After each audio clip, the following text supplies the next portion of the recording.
بسم اللہ الرحمن الرحیم۔ السلام علیکم دوستو۔ پاکستان کے لیے امریکن خارجہ پالیسی میں بڑی تبدیلی آئی ہے۔ 2 برسوں سے جاری پاک امریکن تعلقات پر جمی برف پگھلنے لگی۔ امریکی صدر ڈونلڈ ٹرمپ کا کہنا ہے پاکستان سے اچھے تعلقات چاہتے ہیں، وہ نئی پاکستانی قیادت سے جلد ملنا چاہتے ہیں۔ تفصیلات کے مطابق امریکن صدر ڈونلڈ ٹرمپ نے صحافیوں سے گفتگو کرتے ہوئے کہا کہ پاکستان سے اچھے تعلقات چاہتے ہیں اور وہ نئی پاکستانی قیادت سے جلد ملنا چاہتے ہیں۔ واضح رہے کہ گزشتہ برس 1 جنوری کو امریکن صدر ڈونلڈ ٹرمپ کی پاکستان مخالف ٹویٹ کے بعد سے دونوں ملکوں کے تعلقات تناؤ کا شکار ہیں۔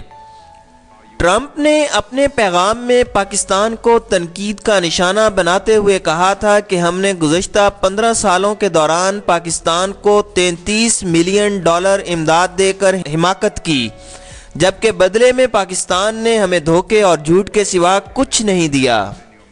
یقیناً آج پھر وہی تاریخ دہرائی جا رہی ہے جہاں صدر ایوب خان جیسے شخص کا دنیا انتظار کیا کرتی تھی۔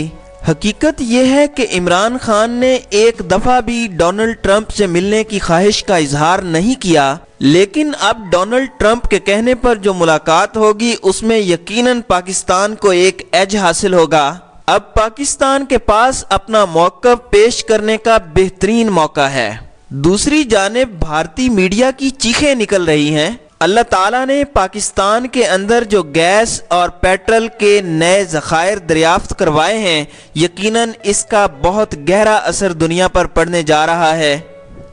ایسا محسوس ہوتا ہے کہ آنے والے وقت میں دنیا کے فیصلے پاکستان کی ہاں اور نہ کے ساتھ مشروط ہوں گے۔ ڈونلڈ ٹرمپ عمران خان سمیت پاکستانی فوج سے بھی ملنا چاہتے ہیں۔ یقیناً یہ اتنی بڑی کامیابی ہے کہ کوئی سوچ نہیں سکتا۔ جب سے پاکستان کی اسٹیبلشمنٹ، فوج اور ISI نے دنیا کی سپر پاورز کو گڈ بائے کہہ دیا ہے، تب سے ان کی چیخیں نکل رہی ہیں۔ پاکستان نے CIA اور را کی بنائی ہوئی طالبان کو جہنم واصل کر دیا ہے۔ دوسری جانب امریکہ کو افغان طالبان سے بری طرح شکست ہوئی ہے، یعنی ہر طرف سے ان کی شکستوں کا ایک سلسلہ جاری ہے۔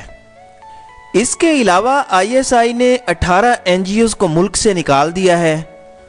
یہ وہ NGOs تھیں جو 18 سال سے پاکستان کا خون چوس رہی تھیں۔ یہ یہاں سے دہشت گردوں کو پیسہ دیتی تھیں، میڈیا کو پیسہ لگایا جاتا تھا اور اس کے ذریعے پاکستان کی فوج اور ISI کے خلاف کام کروایا جاتا تھا۔ یہ وہ وجوہات ہیں جن کی وجہ سے CIA کو بدترین جھٹکا لگا ہے اور آج آپ کے سامنے نتائج کھل کر سامنے ہیں۔